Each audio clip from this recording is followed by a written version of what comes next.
ભાઈઓ બહેનો, આ 3000 દિવસ થયા એના વિચારમાંથી આ ગરીબ કલ્યાણ મેળાનો વિચાર થયો છે અને એના ભાગરૂપે હું આપની પાસે આવ્યો છું. આ કાર્યક્રમની રચના અનેક લોકો મને ગયા 15 દિવસથી અભિનંદન આપી રહ્યા છે કે સાહેબ, આ તમે એવું પુણ્યનું કામ કરી રહ્યા છો ને કે તમે જીવનમાં ક્યારે કલ્પના નહીં કરી હોય એટલા બધા આશીર્વાદ આ ગરીબોના તમને મળી રહ્યા છે. અને જયારે ગરીબ આશીર્વાદ આપે ને ત્યારે ઘસાવાનું મન થતું હોય છે. જયારે ગરીબ આશીર્વાદ આપે ને ત્યારે જાત ઘસવાનો ઉંમર તો અનેક ગણો વધી જતો હોય છે અને તેથી આ કામમાં મારો ઉત્સાહ ઓર વધતો જાય છે. ગરીબોનું કલ્યાણ કરવા માટે અવનવી ચીજો કરવાનું મન મારું ઉત્કૃત કરે ઘૂસ કે કામ કરવાનું. ભાઈઓ બહેનો, સરકાર યોજનાઓ તો કરે. કોઈ સરકાર એવી હોય કે એનું ખરાબ દેખાય એના માટે સરકાર બનાવી હોય કોઈ એવી સરકાર? બધા સારું જ કરવા માંગતા હોય ને, જરા જવાબ તો આપો. બધાને સારું કરવાનું હોય ને, અને છતાંય સારું ના થયું. રૂપિયા વપરાણા, બજેટ ખર્ચાણા, ફોટા પડ્યા, ચૂંટણીઓ આવી, ઢોલ વાગ્યા, બધું થયું, પણ તમે ત્યાં ના ત્યાં રહ્યા કે ના રહ્યા? બસ આમાં મારે બદલ લાવવો છે અને એના માટે મને તમારો સાથ સહકાર જોઈએ. આપશો ને? જોરથી બોલો, આપશો ને? સાથે ઉભા રહેશો ને? આપણે ગરીબી સામે લડવું છે ને, ગરીબીને પરાજિત કરવી છે ને, ગરીબીનો ખાત્મો બોલાવવો છે ને, આ ગરીબીની ચુંગાલમાંથી બહાર આવવું છે ને. ભાઈઓ બહેનો, ગરીબી નામનું જે કલંક છે આપણા ઉપર, શા માટે ગરીબ રહીએ? મહેનત કરીએ છીએ, ઈશ્વરે હાથ પગ અને હૈયું આપ્યું છે, કોઈ ખરાબ ગુપ્તો કરવાની આદત નથી, તો ગરીબ રહીએ શું કરવા? ભાઈઓ બહેનો, આ ગરીબ કલ્યાણ મેળામાંથી સંકલ્પ કરવો છે કે હવે હું મારી બાકીની જિંદગી ગરીબી સામે લડાઈ માટે ખર્ચીશ અને મારા જીવતા જીત ગરીબી નામની જે મુસીબત છે એને પરાજિત કરીને રહીશ અને માથું ઊંચું કરીને બહાર આવી. આ મારો સંદેશ લઈને આવ્યો. જ્યાં સુધી આ હોશિયારી જિંદગી, ત્યાં સુધી આ સંકટવાળી જિંદગી, કેટલા દિવસ સુધી અડોશ પડોશમાં જઈને જોતા રહેવાનું? ભાઈઓ બહેનો, મારો કોઈ ગરીબ ભાઈ બહેન હોશિયારી જિંદગી જીવવા માંગતો નથી. એને અવસર મળવો જોઈએ અને અવસર મળે તો એ પરાક્રમ કરવા તૈયાર છે.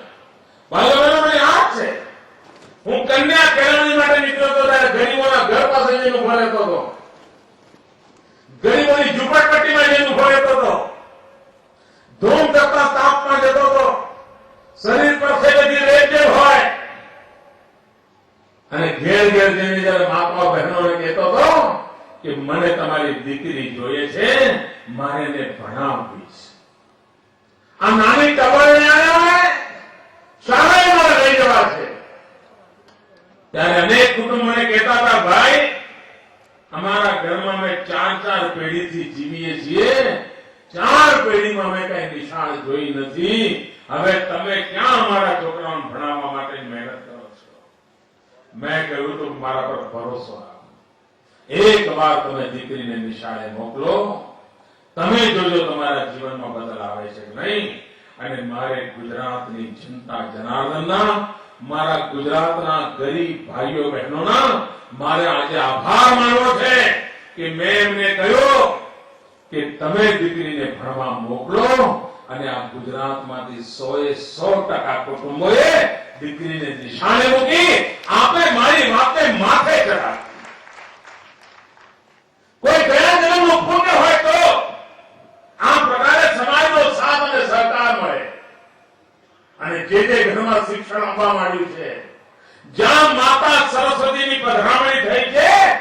ધનલક્ષ્મી તો આપોઆપ આવવાની છે. તમે જોજો, જેના કુટુંબમાં શિક્ષણ આવ્યું એ કુટુંબ પાસે ગરીબી સામે લડવા માટેની AK-47 આવી જાય છે. આ શિક્ષણની તાકાત આ ગરીબી નામના રાક્ષસને ખતમ કરવા માટે મોટા મોટી તાકાત હોય છે. અને આ શિક્ષણનો દીવો પ્રગટાવીને ગરીબના ઘરમાં ગરીબી સામે લડવા માટેની શસ્ત્ર સજ્જા કરવાનું કામ આ રાજ્ય સરકારે ઉપાડ્યું. યોજનાઓ બહુ બને, ચોપડે ઉધરી પણ જાય, પણ ગરીબને પૂછો ભાઈ કેમ હતું, સાહેબ બહુ તકલીફ પડે છે જીવવા માટે. થાય છે ને એવું? મકાનો ઉધરી ગયા હોય, મકાન દેખાય નહીં. તળાવ ખોદાઈ ગયા હોય, તળાવ ના દેખાય. ગરીબને અનાજ વેચાઈ ગયું હોય, ગરીબના ઘરે પહોંચે ના હોય. આ સિલસિલો ચાલ્યો. અને રાજીવ ગાંધીએ તો જાહેરમાં કહ્યું હતું, કોંગ્રેસના પ્રધાનમંત્રી હતા, એમણે જાહેરમાં કહ્યું કે દિલ્હીથી 1 રૂપિયો નીકળે છે, ઘસાતા ઘસાતા ઘસાતા 15 પૈસા થઈ જાય છે. આવું એમણે કહ્યું હતું. દિલ્હીથી નીકળે તમારા ઘેર આવે ત્યાં સુધીમાં રૂપિયાના 15 પૈસા થઈ જાય. ભાઈઓ બહેનો, મેં નક્કી કર્યું છે કે ગાંધીનગરથી રૂપિયો નીકળે 100 પૈસા તમારા ઘરે પહોંચવા જોઈએ. ક્યાંય રૂપિયો ઘસાવો ના જોઈએ, નહીં તો કોઈના ખિસ્સામાં ઘસાઈ જાય, કોઈના હાથમાં ઘસાઈ જાય, અને ઘસાઈને ક્યાં જાય ખબર જ ન પડે. આ રૂપિયો ગાંધીનગરથી નીકળે અને 100 પૈસા ગરીબના પાસે પહોંચે, એના માટે આ ગરીબ કલ્યાણ મેળો લઈને હું આપની પાસે આવ્યો છું. વચમાં કોઈ બચેટીઓ જ નહીં, કોઈ દલાલ નહીં, કોઈ કટકીબાજ નહીં, કોઈ કરદાબાજ નહીં, કશું જ નહીં, કોઈ જોડાધાપ તોડાધાપ કોઈ જ નહીં. નહીં તો પહેલા શું થાય, સામાન્ય માનવી તો યોજનાની ખબર ના પડે. સરકારમાં ઉપરથી દબાણ હોય કે લક્ષણ પૂરા કરો, લક્ષણ પૂરા કરો, એટલે જોલાર સાહેબ લોકો આવી જાય, બગલમાં પેલો ભરાઈ નીકળી પડે, ગરીબો પાસે જાય, અરે વિધવા થઈ ગયા બેન, તમે વિધવાને 500 રૂપિયા અપાવો, આવું કઈ દુઃખી જીવન જીવાતું હશે? એક કામ કરો, આ ફોર્મમાં અંગૂઠો કરી આપો. એટલે અંગૂઠો આપે, પેલી બહેનને એમ થાય 500 રૂપિયા મળતા શું માંગો છો? અને પછી ધીરે કરીને ક્યાંક બેન 500 તો અપાવું, પણ 100 મારા હો. એવું થાય છે ને? જરા ખંખારી બોલો ને.